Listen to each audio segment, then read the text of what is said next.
Was Gucci YouTube? It's your boy Black. She got 3 long face, skinny and pop. He ain't got no degree. Why? Cause still working on that part. And you already know we back some more Fireboard to anime, manga content for you in the video. Don't forget to like, comment, subscribe, smash that like button, share the video with your friends. Hop right into today's discussion.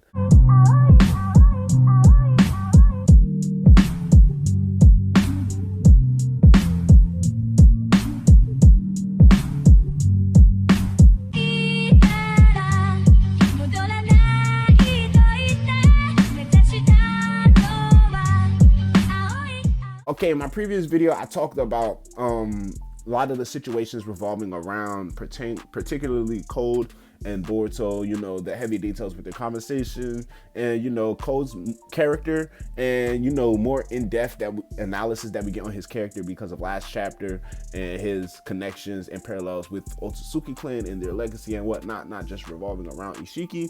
A lot of information around the Karma Seal.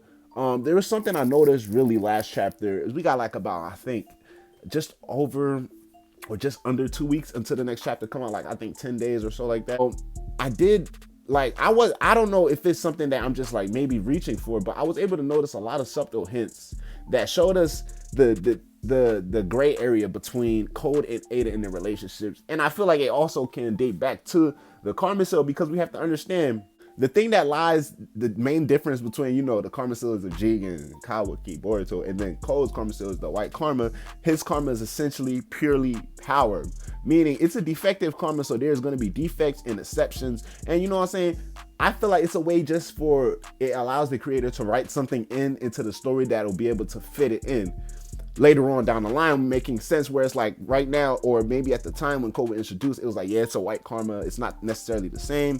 We don't want him to be at a disadvantage though. They're gonna be like, oh yeah, he gets the same type of power boost that a regular karma like a Boruto or Kawaki would get, you know. And even in Code's sense, he knows how to fully utilize a karma, so even if he had a real karma, he will be able to draw out the maximum potential like he can so with his white karma. But essentially it's not a soul or another will manifesting in his karma, just the power itself. Now, we didn't get no clear indication, whereas the fact that just because of that fact revolving around Code's karma, it doesn't take away from the fact that Code still became, to some type of extent, part Otsutsuki. As you can see now, you'll be like, oh, this is all this shit is going down, but then what about Eida and being able to, you know what I'm saying, control Code off rip in the first place, because she can't fuck with Otsutsuki, which is why she's so obsessed with Boruto and why she's so obsessed with Kawaki. But hear me out. We have instances, just small instances, where we see Code defying Eida, and even going back to the very first moment they met, right? We see an instance where it's like Code goes straight for the kill against Eida. Eida just walked past him like the bad bitch she is, you know what I'm saying? Still shout out to my homie Delta.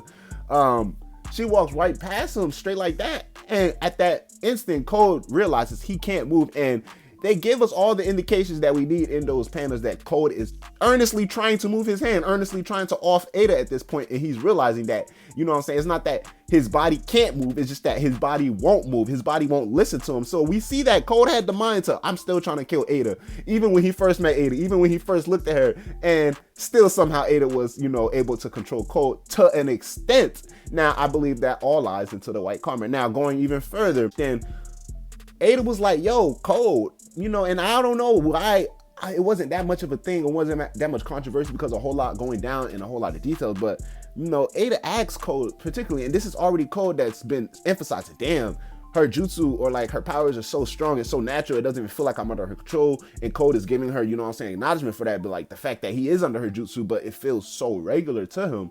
We even get instances still where Eida's like, you know, Code, is there any way possible you could just, you know, leave Boruto out of the mix, you know what I'm saying, just leave them 2 niggas alone?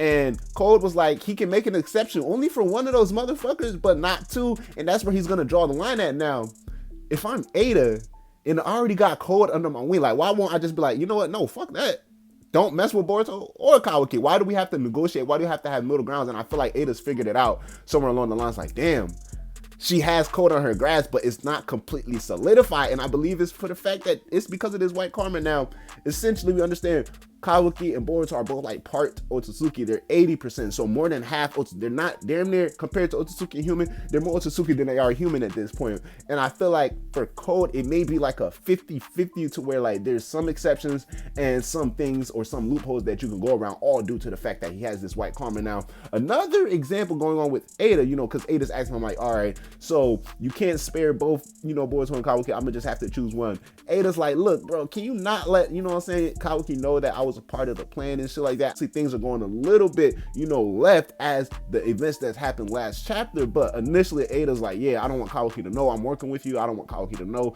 I'm in a plot, a scheme, or some type of, you know what I'm saying, ultimate grand plan. And why is Eida negotiating with someone where she has the ability to make all listen to her? And I understand her true, you know what I'm saying, purpose is essentially to make, you know, true love, you know, and which what falls into the reasoning behind her affections and feelings for both Boruto and Kawaki to an extent. But with Code, it's more controversial because she sees like, all right, she has this nigga in a bind, but she also sees that there's times where this nigga can show defiance, which would be naturally weird, because when Bug even describes Eida's ability, it's like, you don't even know you're doing it. You're gonna be doing shit you think you want to do, but you're really doing what she wants to do. That's to happen, you know. So I feel like it's not necessarily Eida isn't telling everything about her powers, but this is really the, you know, the basis or the starting point for eventual betrayal between someone, either Code or Eida, because now even going back into the last chapter, in the last two chapters really, Eida's pleading this nigga Code like, stop whooping this man Kawaki's ass, and Code is just like, look, bro, we just talking, that's it, ain't shit going down. So I get the sense that Code is like, when you look at Eida as like the big boss, Code takes the orders from Eida. He's gonna do what she wants, but he's gonna go about it in his own way. Meaning that they probably do have the same end goal in mind, but like the way Code is going about it isn't kind of all the way 100% agreeable with the way Eida wants to go about it. And Eida's even telling Code like, yeah, bro, I told you, we should have been left. We should have been got Kawaki. We should have been did all this. She's putting Code on game. Like, these niggas gonna look for you. It's gonna be a matter of time before they hear. Hurry up, get the fuck out of here. She's telling him, yo, you don't gotta beat up Kawaki like that. He's still beating up Kawaki. She's like, I told you shouldn't have been beating up Kawaki like that. Then Boruto comes and, you know, she's being flabbergasted by all of this shit that Boruto's saying and doing, and probably having inner emotional struggle and controversial feelings. But then we still see flustering and, you know what I'm saying, getting all caught up, red and blushing at everything damn near that Boruto's doing and damn near everything that Kawaki's doing throughout this whole little interaction between the three characters. And the whole time, not one time is Eida giving Code an absolute order, okay, I need you to retreat right the fuck now, knowing that he's already under a spell.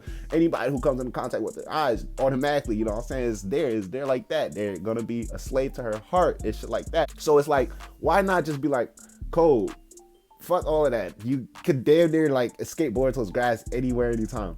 Grab Kawaki and dip, you know, or even before when he was whooping Kawaki's ass, you know, she was begging this man to stop. He didn't listen. So I feel like that is right there, not only gonna be a basis for a betrayal or a falling apart between this alliance between Code and Eida, because at the end of the day, let's be honest too, Code, Eida, and Damon on the same squad.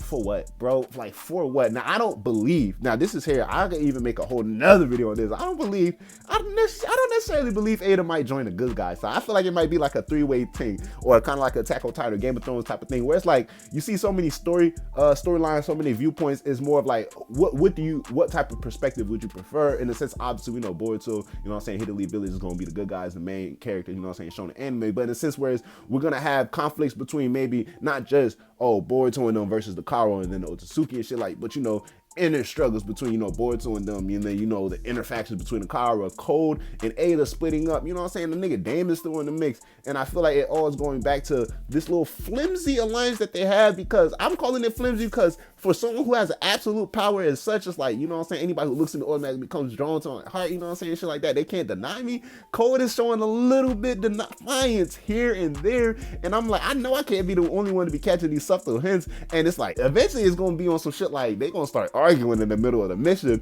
or, you know what I'm saying, Cole's trying to talk to Eida, Eida's trying to get a point across, and she's realizing she cannot get this nigga to absolutely do what he wants before Cole fully realizes, like, this bitch can't get me to do everything she actually wants me to do. There's gonna be some some type of loophole around it. Like, hey man, it's even back to part 1 Naruto. Or Itachi said it wasn't in Shippuden. He said that shit, you know what I'm saying? Every jutsu has a motherfucking weakness and shit like that, you know? I feel like Eida's jutsu is gonna be, you know what I'm saying, obviously the catalyst for her and Code's alliance, because we see that Code was finna offer rip soon as the niggas met and shit like that, but it's also gonna be the downfall because Code is gonna realize like she doesn't have a fully grasp of me. And I feel like it all is gonna be because of this man's Code White Karma. But let me know what are y'all thoughts, man. We got a couple of more days actually until the next Boruto chapter drops. But until my next video, holla at your boy. I'ma holla at y'all. Leave your thoughts below.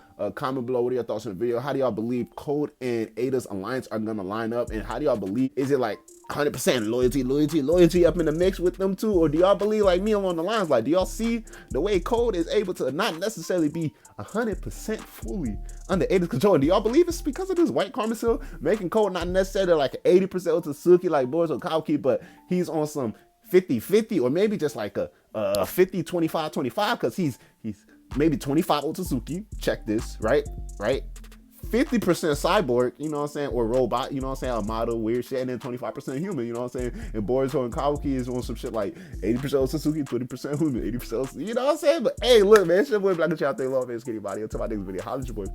I'ma holla at y'all, Black Child. Yes, sir. Hey, can we take a trip to the sky? Show them that our limit's too high. Cocoa butter hips on the west side. She said